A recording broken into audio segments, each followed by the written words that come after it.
আমি আদনান আনাফি প্রিয়া উপস্থাপন করছি সুকুমার রায়ের লেখা গল্প উকিলের বুদ্ধি। গরিব চাষা, তার নামে মহাজন নালিশ করেছে। বেচারা কবে তার কাছ থেকে 25 টাকা নিয়েছিল, সুদে আসলে তাই এখন 1200 টাকায় দাঁড়িয়েছে। চাষা অনেক কষ্টে 100 টাকা জোগাড় করেছে, কিন্তু মহাজন বলছে 500 টাকার এক পয়সাও হবে, দিতে না পারো তো জেলে যাও। সুতরাং চাষার আর রক্ষা নাই। এমন সময় সামলা মাথায় চশমা চোখে তখন বুদ্ধি সম্পন্ন উকিল এসে বলল, ওই 100 টাকা আমায় দিলে তোমার বাঁচবার উপায় করতে পারি। চাষা তার হাতে ধরলো, পায়ে ধরলো, বলল, আমায় বাঁচিয়ে দিন। উকিল বলল, তবে শোনো, আমার ফন্দি বলি, যখন তুমি আদালতে কাঠগড়ায় গিয়ে দাঁড়াবে, তখন বাপু তুমি কথা কিচ্ছু কইও না। যে যা খুশি বলুক, গাল দিয়ে তার প্রশ্ন করুক, তুমি তার জবাবটি দেবে না, শুধু তার প্রত্যুত্তরে বের করবে। তা যদি করতে পারো, তাহলে আমি তোমায় খালাস করিয়ে দেবো। চাষা বলল, আপনি কর্তা, আপনি যা বলবেন আমি তাতেই রাজি। আদালতের মহাজনের মস্ত উকিল এক ধমক দিয়ে জিজ্ঞাসা করলো, তুই 7 বছর আগে 25 টাকা কর্জ নিয়েছিলেন? চাষা উকিলের দিকে চেয়ে বলল, বে বে।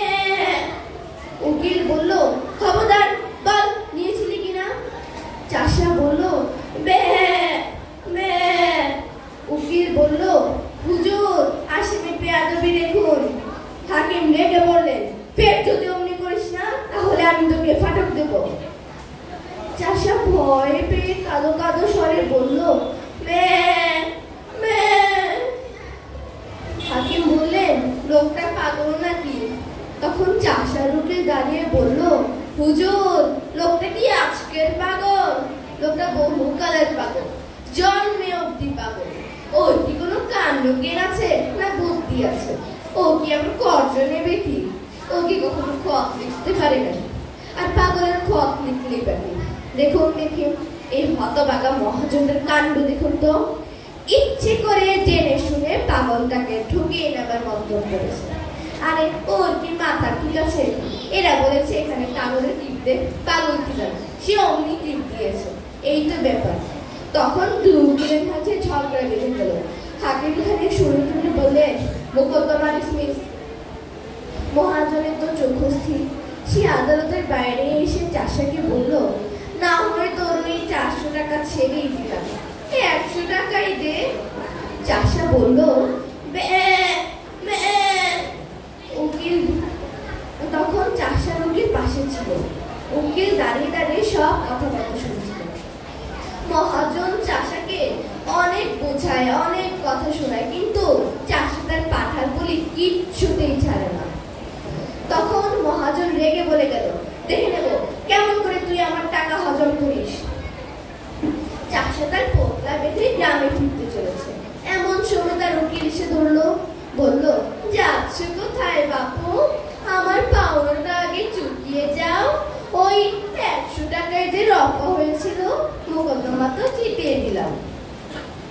চাষা অবাক হয়ে উকিলের দিকে চেয়ে বলল, মে মে। উকিল বলল, বাপু, হ্যাঁ, আমার সাথে ওইসব চালাকি খাটবে না, টাকাটি বের করো তো। চাষা বোকার মতো মুখ করে আবার বলল, মে মে। উকিল তখন চাষাকে নরম গরম অনেক কথাই শোনাল, কিন্তু চাষা তার পাঠার বলি কিচ্ছুতেই ছাড়ে না।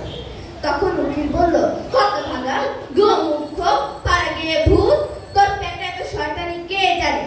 যদি আগে জানতাম, তাহলে তার পোটলা শুদ্ধ টাকাগুলো আটকে রাখতাম। বুদ্ধিমান উকিলের আর দক্ষিণা পাওয়া হলো না। চাষা হাসি মুখে তার বাড়ির পথ ধরল। বন্ধুরা, একজন চাষার কাছে তীক্ষ্ণ বুদ্ধি সম্পন্ন উকিলের পরাজয় ঘটল। বলতো বন্ধুরা, আমরা এই গল্প থেকে কি শিখতে পারলাম? আমরা শিখতে পারলাম যে নিজেকে চালাক মনে করে তার মতো বোকা কেউ নেই।